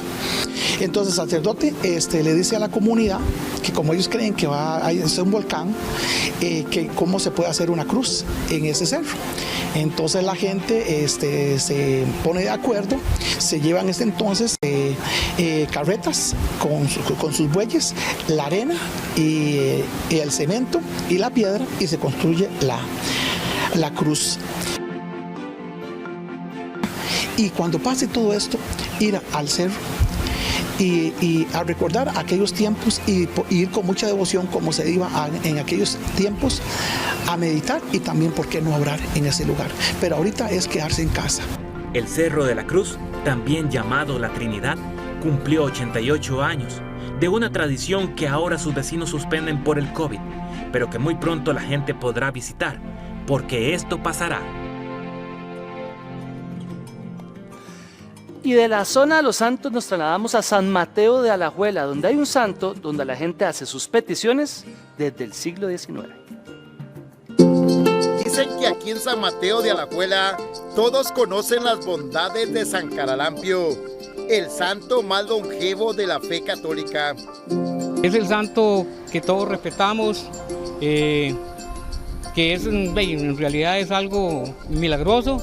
San Caralampio es el patrono del pueblo de San Mateo. Es uno de esos patrones más acudidos en este momento. El 10 de febrero se hacen las fiestas a beneficio de San Caralampio. La cocina se hace en subasta, hay una subasta todos los años para San Caralampio, porque San Caralampio es el santo de los ganaderos, de las granjas, de todo, ¿verdad? Detrás del templo católico tiene su propia gruta, y Luis José conoce muy bien su historia en el pueblo, que inicia en el siglo XIX. Por medio de un guatemalteco que venía en sus carretitas, tuvo el cesteo en la plaza de deportes, ahí prometió que si su hija era sana, ¿verdad? Porque le habían comunicado que allá tenía la niña muy malita, traería la devoción de San Caralampio aquí a nuestro pueblo.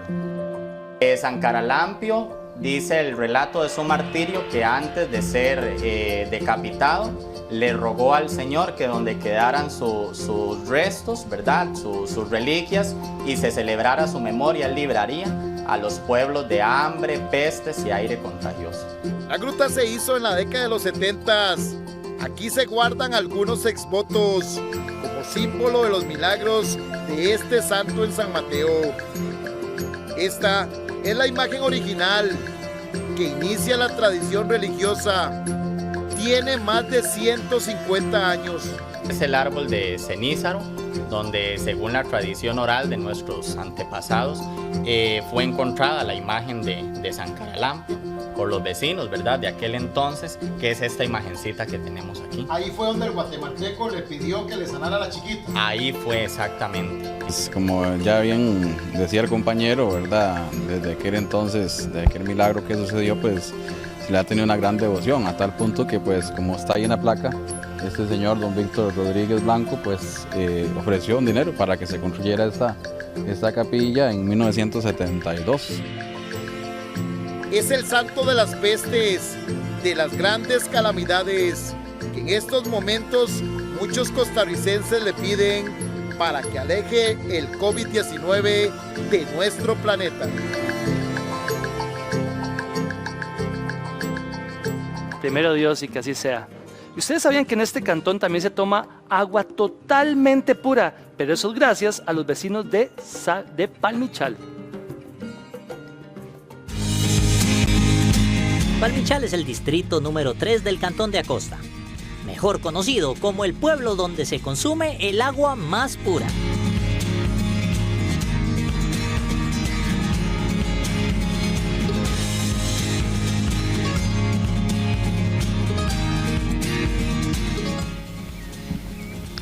Nada como tomar agua pura, sobre todo si es en Palmichal de Acosta. Las más de 5.000 personas que viven en este pueblo dicen que toman de la mejor agua de Costa Rica, y eso es gracias al trabajo que hacen los vecinos de esta comunidad por las nacientes, ¿verdad? Así es, bienvenido acá a Palmichal. Hoy les vamos a mostrar el esfuerzo, digamos, que hacemos acá en la asociación en Adesaro. Bienvenido y vamos a aprender y a disfrutar.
Aquí somos una asociación y tenemos 42 hectáreas de bosque primario y bosque secundario, ¿verdad? Y esta, en la visión de Adesaro, es, digamos, de los objetivos o el objetivo principal que nosotros tenemos. Es una naciente de la cuenca del río Tabarcia. Esta acá abastece a más de 50.000 personas distribuidos en varios cantones. De esos cantones, bueno, está Costa, está Puriscal, está Ciudad Colón e incluso esta agua llega hasta Santana. Gracias al trabajo de Sergio y de otros vecinos de Palmichal, toman agua potable en Ciudad Colón, Puriscal y Acosta. Héroes sin capa, cuyo trabajo pasa desapercibido, pero es importantísimo para miles de personas. Y las autoridades tienen a su disposición una cantidad de inmuebles en forma gratuita. Ojo la nota. Más de 140 habitaciones. Naciente de agua cargada de elementos beneficiosos para la salud. Y esta estructura que podría servir de hospital. Todo esto ofrece el empresario israelí Abraham Konstrinsky al gobierno para enfrentar la crisis.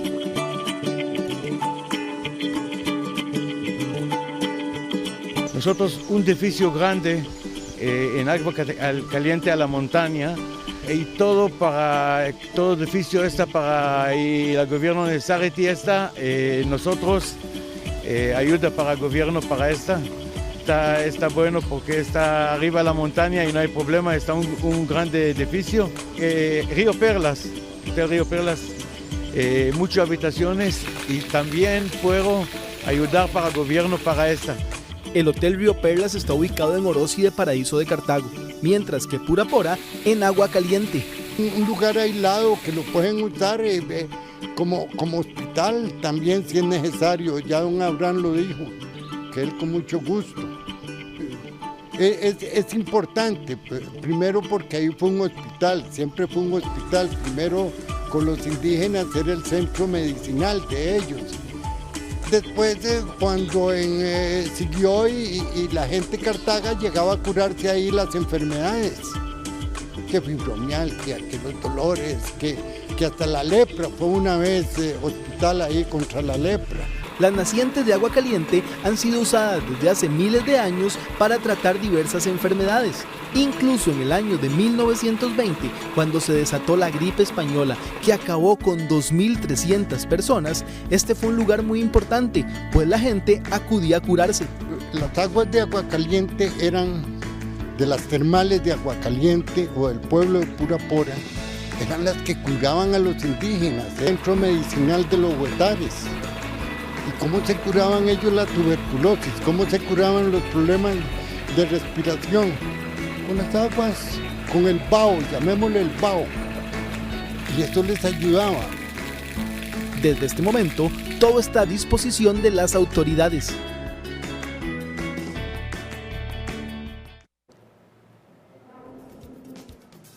En este momento hacemos contacto con un compatriota, Pablo Mora. Él se encuentra en España y nos comparte la situación de este país y su situación personal. Pablo, muy buenos días, gracias por acompañarnos y por compartir tu experiencia. Pablo, hola, buenos días. Pablo, ¿cómo está la situación en general en España? ¿Qué medidas está utilizando el gobierno para controlar esta pandemia del COVID-19? Porque España ha sido un país de los más afectados hasta el momento. Sí, bueno, acá la situación, en estos días las cifras han disminuido, pero lamentablemente el día de hoy sí sufrimos un repunte en cuanto a los casos de contagio y en cuanto a las muertes. Las medidas que se han tomado, lo mismo, los confinamientos en sus hogares, ya se aplazó más el tiempo, ahora vamos hasta el 26 de abril, ya tenemos aproximadamente un mes de estar en confinamiento, desde el 14 de marzo, que fue cuando se empezaron a tomar las medidas. Prácticamente solo se puede salir al supermercado, farmacias o algún centro de salud, que es lo que tenemos un poco restringido en cuanto a salidas. Cuando necesitan ese servicio, Pablo, ir a hacer alguna compra, como bien lo decías, ¿les piden algún documento? ¿Cómo se maneja esto para que no haya una salida masiva de la población? Sí, bueno, en mi caso en particular, ¿verdad? Yo tengo los supermercados cerca de la casa donde estoy, entonces no he tenido mayor inconveniente que el que hacer filas para poder entrar al supermercado. Eso sí, están muy restringidas las entradas a los supermercados. En algunos supermercados tienen hasta un tiempo mínimo para que uno pueda realizar alguna compra. Y personas que sí tienen que desplazarse a sus trabajos, sí tienen que presentar tal vez algún permiso o algún carnet que les autorice el libre tránsito, ¿verdad? Por las vías y la utilización del transporte público. Pablo, a nivel personal, ¿cómo has estado? ¿Estás en contacto con tu familia? ¿Verdad? Porque es una situación muy difícil de manejar. Hay mucho estrés, mucha ansiedad, mucha angustia. Sí, bueno, yo tenía ya tiempo de no salir. Salí la semana pasada y salí el día de ayer. Y sí es como un poco el choque, ¿verdad? De sentimientos de pasar de estar en la casa varios días a salir y ver las calles vacías. En cuanto anímicamente, me he mantenido muy positivo. Creo que esa ha sido como mi clave para mantenerme bien, y también el contacto con mi familia y amigos. Gracias a Dios tenemos la tecnología que se ha convertido en un aliado en estos días, entonces nos ha permitido tener esa cercanía de los seres queridos, y que también lo impulsan a uno a seguir adelante y a tomar esto de la mejor manera que se pueda. Pablo, recursos como la mascarilla, escuchábamos que había sido una de las medidas prácticamente obligatorias que estaba específicamente pidiendo el gobierno español. ¿Hay ese tipo de, verdad, disposición de mascarillas, de recurso básico? Sí, bueno, a lo que he podido escuchar en los medios de comunicación de acá, el gobierno iba a disponer de estas mascarillas para la población. Más sin embargo, son medidas que se han comentado, pero que todavía no se han puesto en práctica. Los días que yo pude salir, sí me encontré con varias personas en las calles que no utilizaban estas mascarillas. A futuro, bueno, como medidas que ha implementado el gobierno, también están preparando unas zonas que se llaman como arcas de Noé, que son para personas asintomáticas o que tienen síntomas leves, que tal vez en sus hogares no tienen la posibilidad de estar cumpliendo la cuarentena, entonces pueden utilizar estos espacios también. Muy bien, Pablo, te agradecemos mucho el tiempo. Qué dicha que anímicamente te encuentras bien bajo toda esta situación y bueno, nuestro abrazo solidario en este momento, bueno, cibernético porque no se puede de otra manera, a la distancia. Gracias, Pablo, por compartir con nosotros. Buen día. Gracias. Ítalo.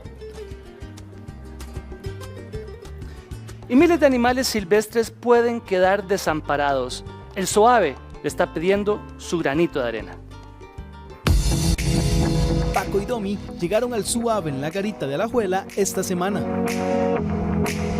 Estos son 2 huérfanos, el más grandecito lo encontraron con la mamá muerta, no sabemos qué le pasó a la mamá. Él vino la primera semana de marzo y el más pequeñito vino una semana después que la mamá murió electrocutada. De hecho, él tiene algunas lesiones debido a la electrocución. Ellos los alimentamos cada 4 horas, incluso en la noche. Entonces nosotros tenemos personal tanto de día como de noche acá en el centro de rescate. Ellos duermen en la noche dentro, ¿verdad? Ahorita están aquí afuera porque está calientito, ¿verdad? Y está un poco más natural para ellos.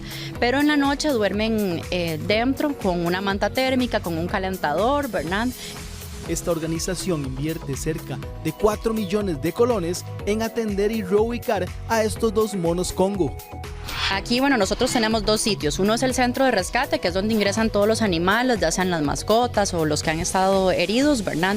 Que en este momento en el centro de rescate tenemos 200 animales, algunos heridos, otros que están en proceso de preliberación, o sea, que están en transición para poder ser liberados. Y aparte tenemos el santuario, que es lo que está abierto al público y lo que la gente puede visitar, ¿verdad? Ahí lo que tenemos son animales que han sufrido algún tipo de trauma, ¿verdad? Entonces tienen algún problema físico o de comportamiento por los cuales no los podemos liberar, ¿verdad? En el santuario hay alrededor de 650 animales. Sin embargo, ante la crisis que estamos viviendo, muy pocos turistas visitan el SOAVE y las reservas que tienen para alimentar a esta gran cantidad de animales silvestres se agotan. Nos afecta de alguna forma, ¿verdad?, del hecho de que no tengamos visitación. Y en este momento lo que estamos haciendo es haciendo un llamado para las donaciones para poder tener una reserva más grande. Nosotros contamos con un fondo de contingencia que nos puede durar de 2 a 3 meses, sin embargo no sabemos cuánto va a durar esta situación y es por eso que queremos pues ir teniendo un poco más de reservas. Es por eso que ellos solicitan colaboración para seguir operando. Con respecto, digamos, a lo que es alimentación, ¿verdad? Granos, arroz, frijoles, lentejas, garbanzos, también utilizamos algún tipo de alimento de estos ya peletizados o concentrado para caballos, para conejos, también lo que son frutas, vegetales, legumbres, carnes, utilizamos carnes rojas y carne blanca, ¿verdad? Tenemos en el santuario tenemos 15 felinos, ¿verdad? Y además coyotes, zorros, ¿verdad? Aparte de los rapaces que también están en transición para liberar, ¿verdad? Entonces todos ellos también consumen carne. Ante la incertidumbre que existe, los albergues de animales se encuentran en una situación crítica. Y muchas personas están exentas a la restricción vehicular, pero usted tiene que tener un documento que así lo pruebe. Las multas por infringir la restricción vehicular sanitaria y sacar su vehículo cuando no le corresponde ya superan los 107.000 colones. Sin embargo, existen excepciones laborales que le permitirían circular en carretera. Recordemos que básicamente las excepciones son para aquel grupo de trabajo que es esencial que se encuentre y que esté haciendo movimientos. Hablemos de personas que transportan alimentos de un punto A un punto B.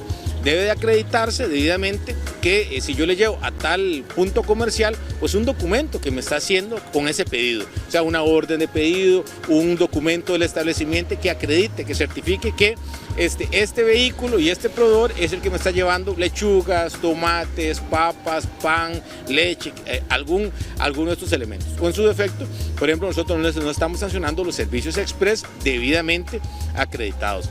En caso de emergencia, ¿cómo podría hacer para dirigirme al hospital en mi vehículo y no tener que enfrentar una multa de tránsito? Digamos que mi esposa está en estado de embarazo y que reventó fuente y ese es el momento de correr. Está muy claro que desde que el oficial la detiene, no necesita hablar mucho para ver la crisis del momento. Se ve la mujer embarazada, se ve el asunto de la fuente, se ve, más bien el mismo oficial va a tomar la decisión de acompañarle, llevarla, ir juntos al centro hospitalario.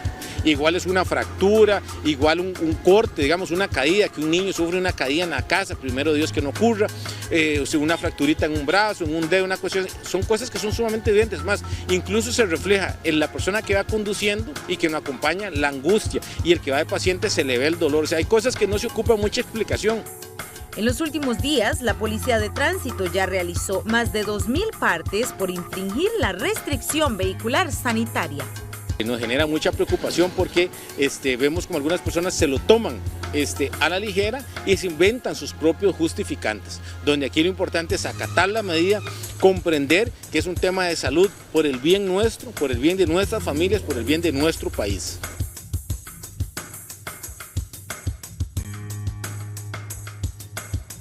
Es momento de quedarnos en casa, hacer caso a las autoridades, comer saludable, podemos hacer ejercicio dentro de nuestros hogares también. Si queremos estar en contacto con nuestros seres queridos, nuestra familia, utilizar las llamadas a través de todas las herramientas tecnológicas que tenemos hoy en día, virtuales. Es el momento de hacer caso, de cuidarnos entre todos, cuidar a los nuestros, para que a su vez podamos cuidar a todos los demás. Este es un consejo que llega a ustedes gracias a Nevax. Quedémonos en casa. Vamos a hacer una pequeña pausa comercial, pero al regresar de esa pausa, mucha atención porque La mitad del cacao es orgánico, mi señora. A nivel mundial somos famosos y este es el momento de agregarlo a su dieta. Así que tenemos a Humberto González y también a Henry Botlock. Se lo dije bien, ¿verdad? Más o menos, sí. ¿Cómo se hace el cacao desde cero?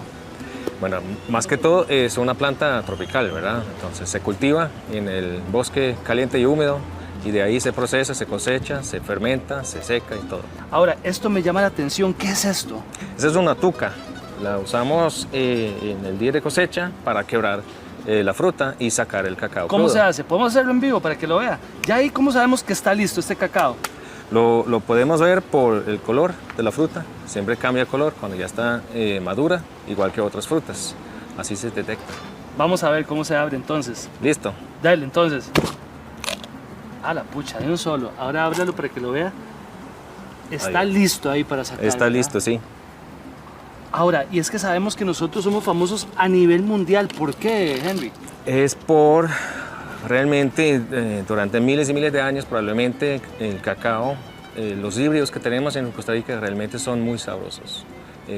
Tenemos un montón de variedades criollas y también unos híbridos y clones importados, y esa mezcla realmente es lo que crea el sabor del cacao y del chocolate. Y ahora, estas certificaciones, don Humberto, no vienen así nomás. A nivel mundial tenemos uno de los mejores chocolates del mundo. Sí, aparte de ser el mejor chocolate del mundo, también es un tema importante que somos uno de los pocos países en el mundo que estamos reconocidos a nivel de Latinoamérica en el tema de certificado para la Comunidad Económica Europea, y también tenemos una de las mejores certificadoras aquí en Costa Rica del mundo trabajando acá en nuestro país. Ahora, Humberto, ¿qué es lo que hace el porcentaje? Yo veo que hay 70%, 85%, 100%. Ya, bueno, esta es la cantidad de chocolate presente en el producto, y el otro componente son azúcares y otros aditivos. Realmente el tema orgánico es básicamente todos los componentes que están en el producto son certificados por diferentes organismos de verificación con las normas internacionales y normas reconocidas a nivel mundial. Ahora, Henry, ¿cuáles son los beneficios del cacao orgánico para el cuerpo? Bueno, realmente, antes que nada, la parte orgánica para mí es clave, porque se trata de manejar el cultivo en una manera responsable para el planeta y para el humano también, ¿verdad? Cero químicos. Aparte de esto, el cacao realmente es el cultivo más saludable de la naturaleza, según nutricionistas modernos. Beneficios son energía, antioxidantes, magnesio, fibra, te baja la presión, te puede bajar también el nivel de colesterol en el cuerpo. Y ahora, para subir defensas, esto es lo que hay que comer también, ¿eh? Es parte de eso, sí, claro que sí. Ahora, ¿de dónde viene este cacao, Humberto? Bueno, en Costa Rica, tenemos acá de Talamanca, que es, por ejemplo, Rancho Tranquilo, que es un productor de Talamanca, y también de la zona norte del país, de lo que es Upala.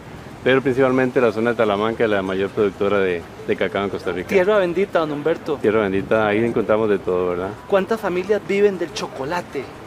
Realmente, bueno, hay varios grupos de productores certificados, realmente hay cerca de más de 1000 productores certificados en el país que forman diferentes agrupaciones a nivel nacional, y no solamente en el tema de producción, también el tema de elaboración, ¿verdad? Que hay muchas familias que dependen de esta actividad. Ahora, ¿cuáles son las características del cacao que sale aquí, que son cédula tica? Ya. Bueno, principalmente por la concentración del sabor, ¿verdad? Que es ese sabor que muy especial, muy característico de la zona nuestra, ¿verdad?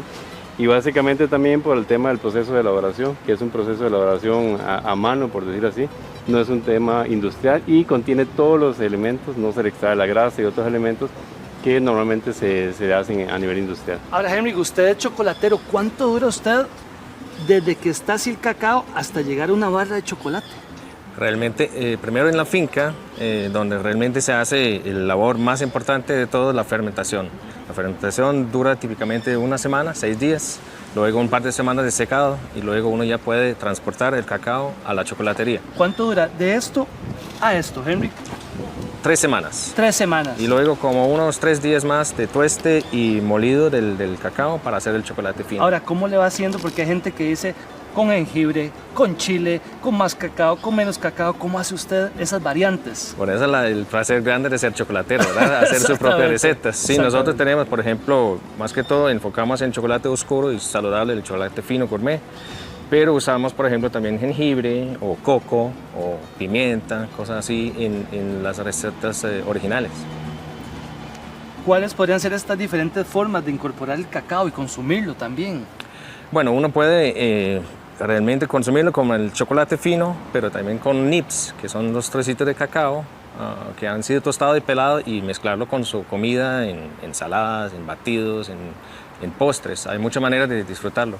¿A dónde ha viajado este chocolate a nivel mundial, Henry? Bueno, más que todo a mi país original, Dinamarca, hemos estado exportando y a veces mandamos directamente a Estados Unidos, a clientes directos, y también aquí a clientes en San José, por ejemplo, mandamos por correo. Ahora, esto es importante porque han viajado por todo el mundo, también pues ganando medallas, trofeos, de todo. Sí, básicamente, bueno, principalmente se consume a nivel de turista, y prácticamente cualquier turista que llega a Costa Rica conoce estos tipos de productos y se los lleva a sus respectivas tierras. Ahora veo que dice con stevia, hecho natural. Esto tiene como un tratamiento muy chineado, como dicen los ticos, ¿verdad? Es casi como que cada barra de chocolate lleva su sello distintivo, ¿verdad? Porque es elaborado completamente manual, natural. Y todos los componentes son naturales. Aquí no hay químicos, no hay preservantes, no hay ningún tipo de producto que vaya a ocasionar un problema a la salud del consumidor. Como que dice, no hay tutía. No hay tutía, exactamente, sí. Ahora, tenemos diferentes presentaciones también, don Humberto. Sí, tenemos chocolate amargo, que es aquel que no tiene azúcar, que es completamente natural. Y traje otros productos que los producen. Por ejemplo, está el banano, está el vinagre, que también que se integran al ecosistema, ¿verdad? Así es. Y bueno, en este caso Sol Colibrí, que también es una empresa de la zona norte del país, que también tiene una amplia distribución a nivel nacional de este producto. Ahora, perdón, me llama la atención ¿cuánto kilo de chocolate hay aquí en esta barra enorme de estos cuadros? Bueno, eso es un kilo de chocolate, ¿verdad? Es un kilo 100% natural, 100% puro. Natural. Y para elaborar esa barra de chocolate se ocupan 36 horas de proceso, ¿verdad? Ahora, ¿cómo se certifica un cacao orgánico? Usted que es el experto en eso. Bueno, básicamente existen normas internacionales de producción orgánica. En Costa Rica tenemos el Reglamento Nacional, que es el que rige la producción orgánica, y básicamente lo más importante es la no utilización de sustancias que vayan a alterar el ecosistema o la salud del consumidor. Entonces todo eso se regula mediante normas y leyes a nivel nacional e internacional. ¿Dónde están ubicados? Tibás, San Juan de Tibás. Tibás, ¿y usted, Henry? 2 lugares. ¿Dónde?